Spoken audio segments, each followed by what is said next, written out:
Joining us now, I'm delighted he's with us, Joe DiGenova, DiGenova and Tensing law firm, former, of course, U.S. prosecutor.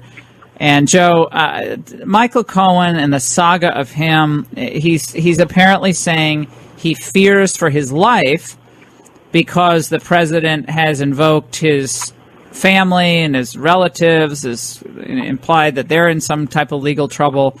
What of this? Well, this is par for Michael Cohen's course. He is, of course, a liar, a convicted liar. He is a tax evader of millions of dollars in federal and New York state taxes.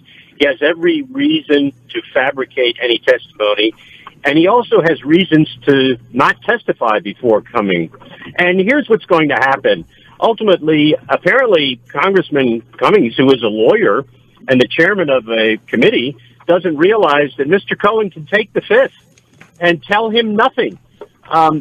This is rather bizarre. I mean, if I were Michael Cohen's lawyer, which I'm not, I know he has a fabulist for a lawyer, Lanny Davis. Oh, God. But the bottom line is this. There's something called the Fifth Amendment, and that's probably what Mr. Cohen's going to end up doing.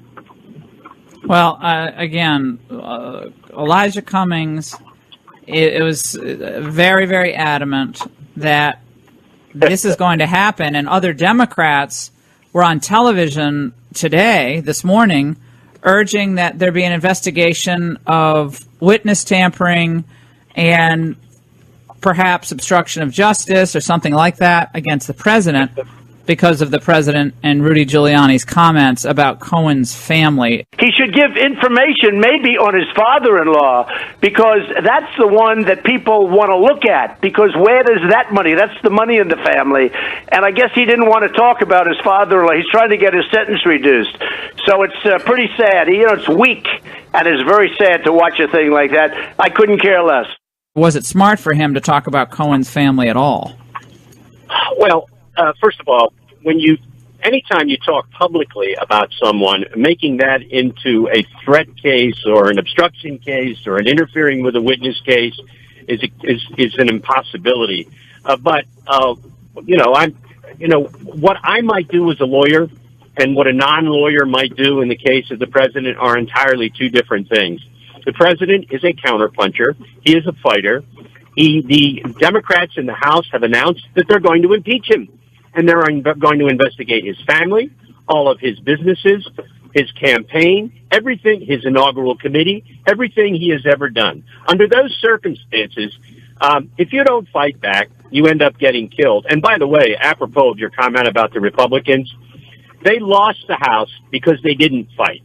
They lost the House because they had a speaker in Paul Ryan who would not allow proper investigations, would not allow subpoenas, and his handmaiden, Kevin McCarthy, is now the minority leader. Good luck, Republicans.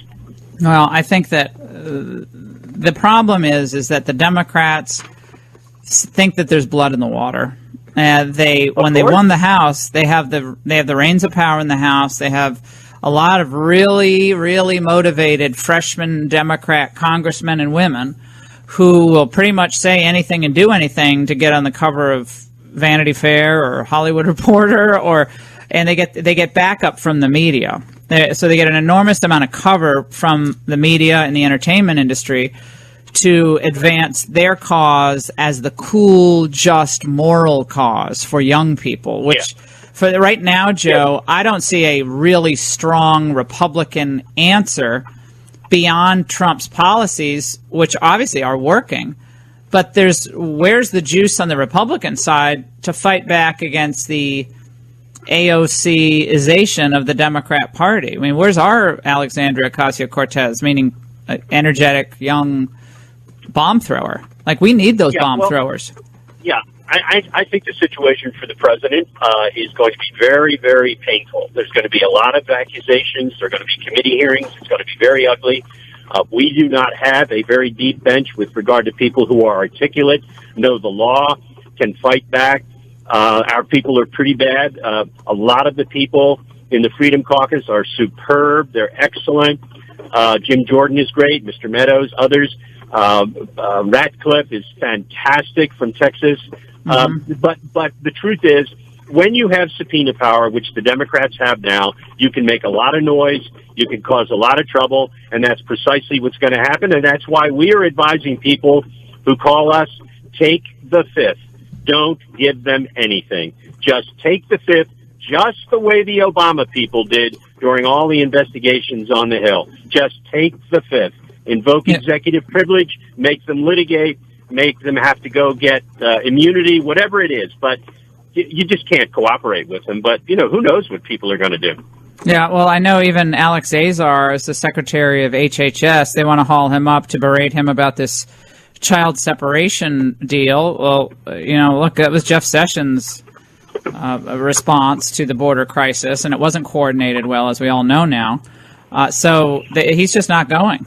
It's like, make me come. Like, I mean, when it's this toxic, when you're called a racist for wearing a "Make America Great Again" hat, I don't really see the point in administration officials going up there and submitting themselves to these questions. I mean, are they obligated to do that? Well, they're not obligated to go. If they are subpoenaed, they can attend and refuse to answer questions based on various privileges and things. And if they were referred for contempt, it'll go to the U.S. Attorney in the District of Columbia, and I assume they'll do exactly what the U.S. Attorney in the Obama administration did when they got contempt referrals. They will do nothing. The most important thing is not to give them anything. This is war. It's total war. They said they're going to impeach the president. I expect them to, by the way. I expect them to have a vote on impeachment before the 2020 election. I have no doubt about it. That's where they're headed. They've lied before about what their intentions are. They're lying now. They did during the campaign. They said they weren't going to pursue impeachment. Of course they're going to pursue impeachment. They're going to have a vote, and it's going to proceed. This is going to be a hellish 2 years before the next election.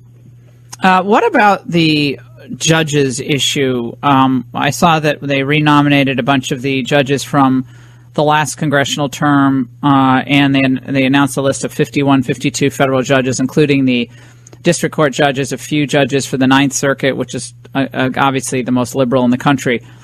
The president's very frustrated about the blue slip process, which means that Democrats, traditionally the opposite party, gets to okay or give tacit approval to district court judges in their state, and to some extent it's been used even with appellate court judges. Do you think that given how toxic the situation is and how resistant they are to working with Trump, that they should do away with that and even do away with things like the 60 vote threshold?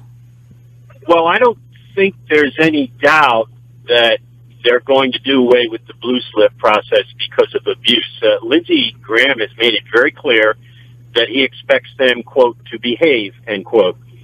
I think he will eventually lose his temper. I think the blue slip process, which, as you know, was being to be whittled away by Grassley at the end, right? They're going to occasionally suspend the rules of the committee in order to get votes. So I must say, I think we're headed toward Armageddon in the Senate. And, they don't need 60 votes for appellate judges and for anybody anymore. So we're just covered. For Supreme Court. No, just for the Supreme Court. Not for the Supreme Court. They don't need it for legislation. Yeah. No, I'm talking. I'm sorry. I'm talking about legislation. Just important pieces of legislation. God.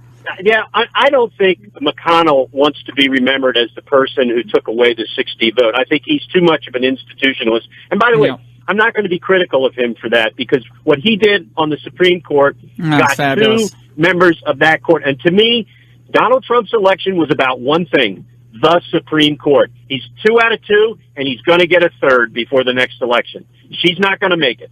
No. Well, I think that, again, the Democrats have poisoned the well, poisoned the process, and the president knew, and this is where his instincts are so good, and when he doesn't, for some reason he pulls back on his natural instincts, which was to not sign that omnibus last spring. Remember when Paul Ryan's like, no, you can't shut down the government. He's like, where's the money for the darn wall? And they told him, both McConnell and Ryan promised the president that he was going to get his $25 billion. Promised.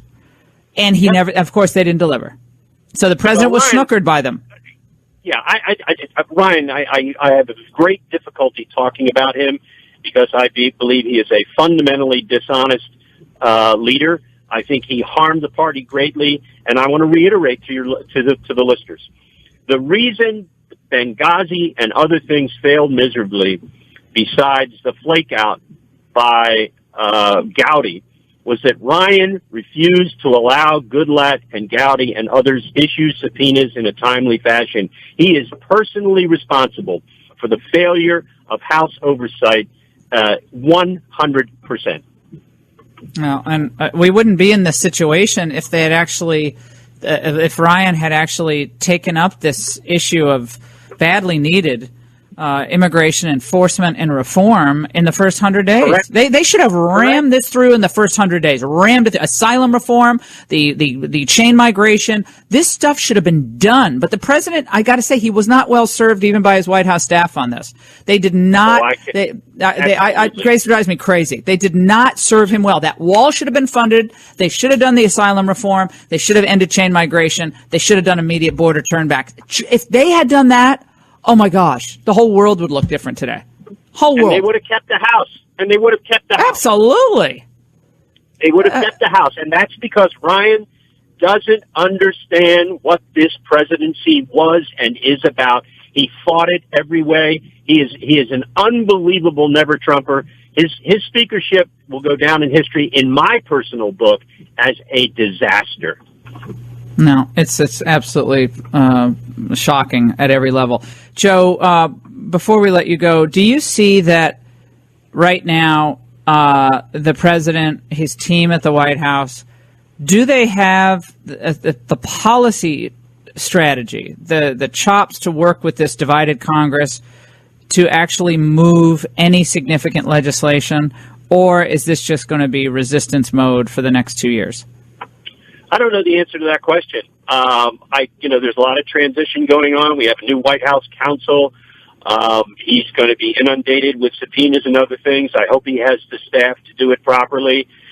Barr won't be voted on until February, which I just don't understand why that's taking so long. I'm hoping that things will change with the new Attorney General, but the truth is, we're in a civil war in this country. Both on the Hill and in the country. All you have to do is look at Covington, Kentucky problem. We are in a civil war. This is going to be an ugly period. The leftists over 60 years have taken over education, politics, and everything. Conservatives didn't fight enough. And now we have a great president, a wonderful president, phenomenal instincts, and we don't have the troops to help him, and it's a disgrace. Republicans should all be ashamed of themselves. No. Joe DiGenova, we'll see you on TV soon. Thank you so much for your analysis, as always.